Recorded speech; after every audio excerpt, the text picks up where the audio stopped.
Hello YouTube, I am back with another video. I am tired and I have a headache, but the show must go on. I thought I would accompany my beautiful tropical plant that I cannot remember the name of. Such a plant person, but I don't know the name of my plants. Anyways, so this week's video is about agoraphobia. Never thought I would make a video about this or even really think about this. So I'll just give you the definition of agoraphobia. I'm more prepared this week. So, agoraphobia is a type of anxiety disorder in which you fear and avoid places or situations that might cause you to panic and make you feel trapped, helpless, or embarrassed. So when I got diagnosed with functional neurological disorder back in February, when I was seeing my doctor in the beginning, he had mentioned agoraphobia and how it was going to be a worry with the diagnosis. And I was like, what? And when I thought of agoraphobia, I thought of that's like someone who is afraid to leave their house, like, you know, hiding behind their front door, like looking out the window. If you've ever seen Shameless, I can't even remember her name, but there was a woman in there that had agoraphobia really bad. Anyways, so as time has gone on, I now have agoraphobia. And I think this is due to many things.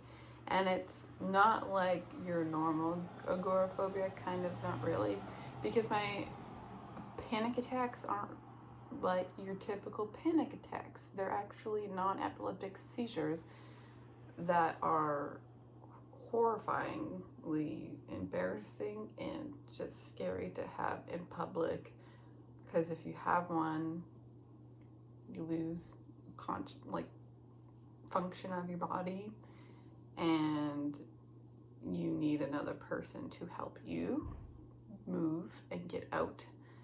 And so therefore I am quite helpless if I go by myself, or depending on who I'm with, I have to trust that they have the capability to remove me from the situation. And so the past couple months I have had seizures in stores, restaurants, beaches. And so now I have the fear of grocery stores, restaurants, hanging out with friends, public places in general. And it kind of started to dawn on me when we would like get ready to go into a store just to get like fast food, and I would start having a panic attack like in the vehicle before I even entered the store, because I was anticipating like, oh my gosh, what happens if I have a seizure inside? Like, I don't want to go through that. I don't want to put you through that. Like, I'm gonna stay in the car. Usually I'll have a seizure because I'm just like super anxious and it triggers it. So yeah, now I just do not go into stores unless sometimes I can go into a small store if I'm feeling really good, but then after that it's like a one and done, and then I will go home and feel like really anxious and then hide it. Usually in my bed. My bed with the blankets over my head is my safe place.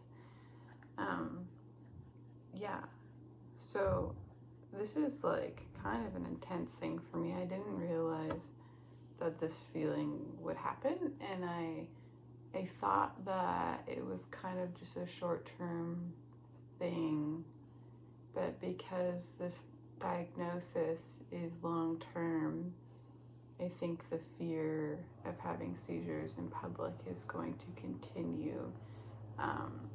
And so now I've like completely kind of don't see friends. I usually just spend time inside the house at my parents or at my fiance's place. Yeah, So I don't leave the house often, and if I do go into town, I sit in the car, but I find even traffic overwhelming. I will occasionally drive my car, but only to like short distances if it's like to pick up medication. I can go to places, well, there's only like really one place that I go to like often and that I know is safe, and that is a chiropractor. And for whatever reason, because I've been going there, like I was going there 3 times a week in the height of the worst of my disorder with my seizures and tics and stuff, and I was going there quite often, so it has become kind of a safe place, and I know all of the people that work there, and so that is one place that I feel quite comfortable. I mean, I will still have anxiety, but I'm not entirely worried about having seizures there. But I can't even go to counseling anymore because I've had a seizure in their waiting room, because waiting is extremely stressful for me, and as well as I had an appointment with a life skills coach, and this was the first seizure I had in public without somebody I know there, and it was because alarm went off in the building and it triggered me, and it was quite horrifying and scary and uncomfortable. And so I do my counseling on the phone now. I also talk to my doctor on the phone. I will go in to see my psychiatrist, but that is like when I'll have seizures in the waiting room because I'm super anxious. I really hate waiting. I hate big groups of people. It's really sad. Like, I used to love going dancing and like any music event available. Going out in general was really fun for me, and since this disorder, I have a lot of fear of being in public and having seizures because, yeah, they're super uncomfortable. They're just inconvenient and frustrating, and yeah, it makes me not feel good. Even like have to really work myself up if I go to like a small store. Like if I have to go pick up medication, I like really have to like sit in my room and like check in with myself and be like, okay, am I ready for this? Like, and sometimes I'll like feel quite bad anxiety even before I leave the house, and sometimes I decide not to go because I'm just like, no, like I'm gonna have a seizure, like I can't go. And I think that sometimes it just like anticipating things and having that anxiety will even cause me a seizure beforehand, and then I'm like, well, can't go now. So yeah, so this is quite a new thing for me.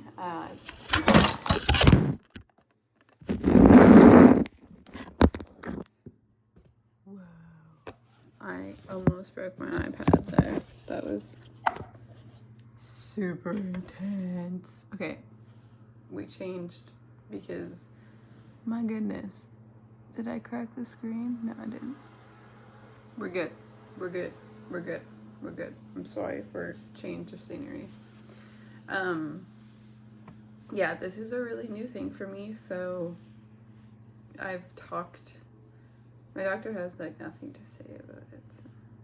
But my counselor, we've talked about exposure therapy. I've done like CBT, DBT, ACT, done all the different therapies through my life. For like the last 10 years I've been going to counseling because I've always had really bad anxiety, and I've always had just been very oversensitive and overstimulated to the outside world. So I've like been working through a lot forever. But now it's just like amped up by 10 because now I have this weird disorder that makes me have seizures. So yeah, the plan is to get a life skills coach who will go in public with me and help me to do exposure therapy, which is where you slowly introduce yourself back into the places that make you feel unsafe. So like we talked about, like for going into public, like, you know, get ready to go out, and if you feel anxiety, like give permission to not go. Then the next step would be, okay, drive to the parking lot, sit in the parking lot and just like observe how you feel. And then start with like small stores, like don't go to a big department store. Yeah, so that's, I guess, my thing that I'll be working on for the next little while. I'm not sure, I'm just not sure how it's gonna go, because yeah, it is just like kind of unsafe, and it is very inconvenient to have seizures in public, because then I need someone to remove me, and it's hard to move me when I am having a seizure. So yeah, I don't have too much more to say on it. If anybody else has agoraphobia and wants to comment down below and share your experience, that would be awesome. Let's have a community here and, you know, be open about mental health and what we're going through. If you want to see more on functional neurological disorder and mental health, oh, I'm getting a phone call from my counselor. Hello. What a disaster. So much stuff happening. Anyways, if you want to see more, subscribe. It really helps the channel. Like the video if you like it. And yeah, comment, share. We'll see you next time.